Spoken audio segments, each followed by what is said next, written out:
Salam sejahtera Malaysia. Selamat petang tuan-tuan dan puan-puan yang dihormati sekalian. Belum pun sampai 1 jam Perdana Menteri kita yang baru, sudah 1 jam Perdana Menteri kita yang baru, Datuk Seri Anwar Ibrahim, muncul sudah ura-ura, bising-bising. Memang orang tak puas hati lah. Tapi inilah yang berlaku.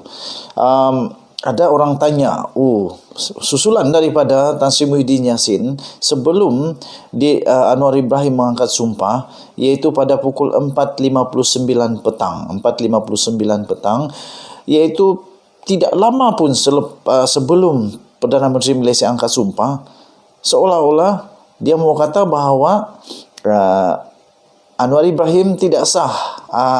Jadi Tan Sri Muhyiddin Yassin di dalam kenyataannya minta Muhyiddin minta supaya Anwar kemuka sokongan, bukti sokongan daripada MP.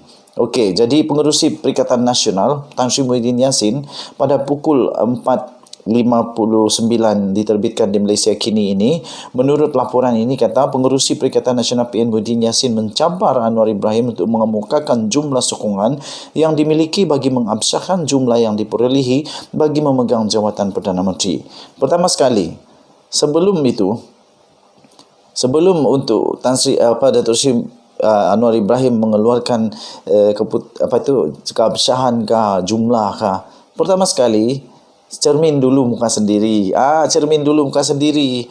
Perikatan Nasional baru dapat 70 lebih kerusi. Anwar Ibrahim 80 lebih. Memang apapun memang sudah kalah kamu. Okey. Dan satu lagi, absah atau tidak, jawapannya satu saja, iaitu daripada Agong. Takkan nak persoalkan Agong pula. Jangan persoalkan Agong. Saya tidak setuju kalau ada manusia di Malaysia ini mempersoalkan keabsahan yang telah dibuat keputusan oleh Agong. Rasalah kau dulu waktu Agong lantik Tan Sri Muhyiddin Yassin sebagai Perdana Menteri, ada tak fikir benda ni? Sekarang sudah tak dapat, tiba-tiba absah tak absah semualah.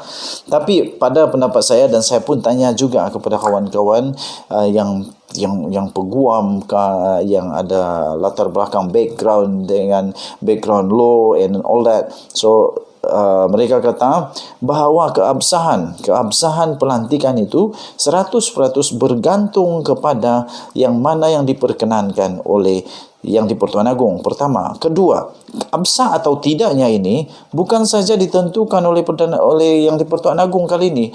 Malahan keabsahan Anwar Ibrahim ini juga disahkan oleh Majlis Raja-Raja Melayu tahu.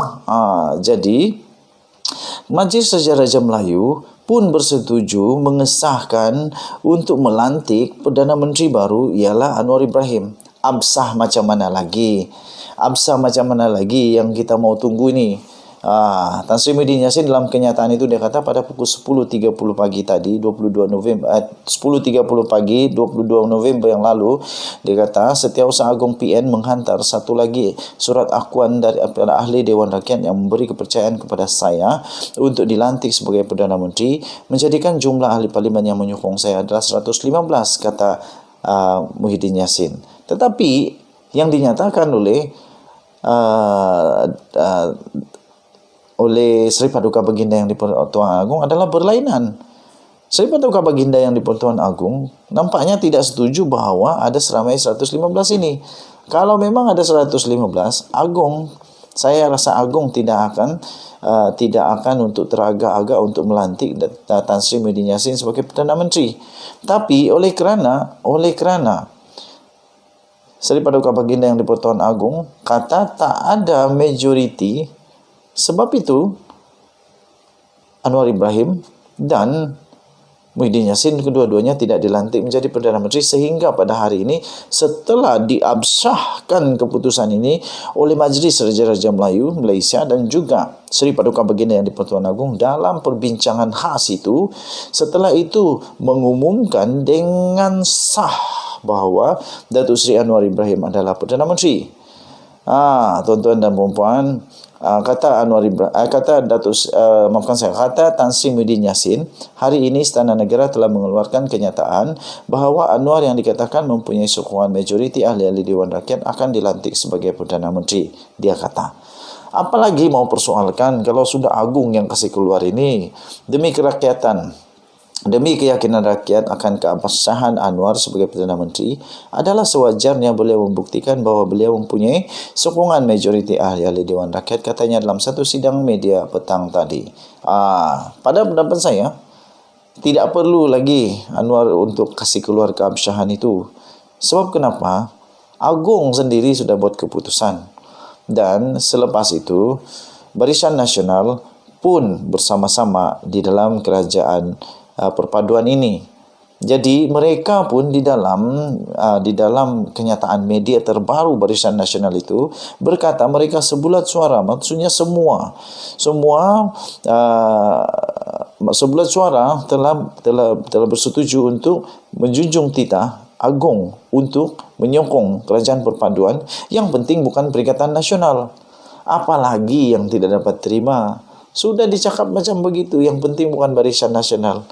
Bukan Perikatan Nasional. Maksud kata, memang Barisan Nasional bersama dengan Anwar Ibrahim. Sudah cukup majoriti. Belum campur lagi warisan, belum campur lagi GPS.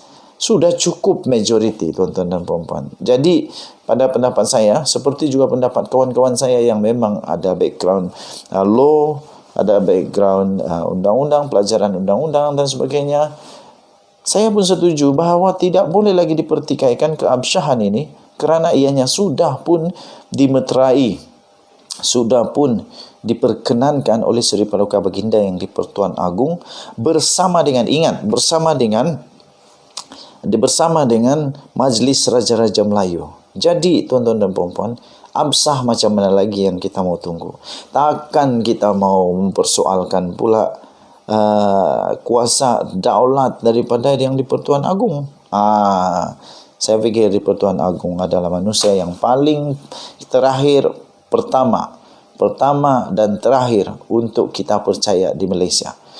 Percaya Agong pertama, kalau tiada sudah jalan betul-betul, percaya Agong. Jadi saya fikir Agong lah yang membuat keputusan paling bijaksana dan paling saksama, adil dan tidak menyebelahi mana-mana pihak. Daulat tuanku, ampun tuanku, beribu-ribu ampun, sembah patik harap diampun. Daulat tuanku, digarhayu tuanku. Saya terus berdoa untuk Kebawa Duli Yang Maha Mulia Seri Paduka Baginda yang di-Pertuan Agong dan Raja Permaisuri Agong untuk terus sihat, begitu juga dengan keluarga sihat, dan begitu juga dengan Perdana Menteri yang baru kita ini, Anwar Ibrahim, supaya beliau dapat sihat dan bijaksana, wisdom daripada Tuhan Yang Esa untuk memimpin negara kita Malaysia. Kita jumpa lagi, bye-bye.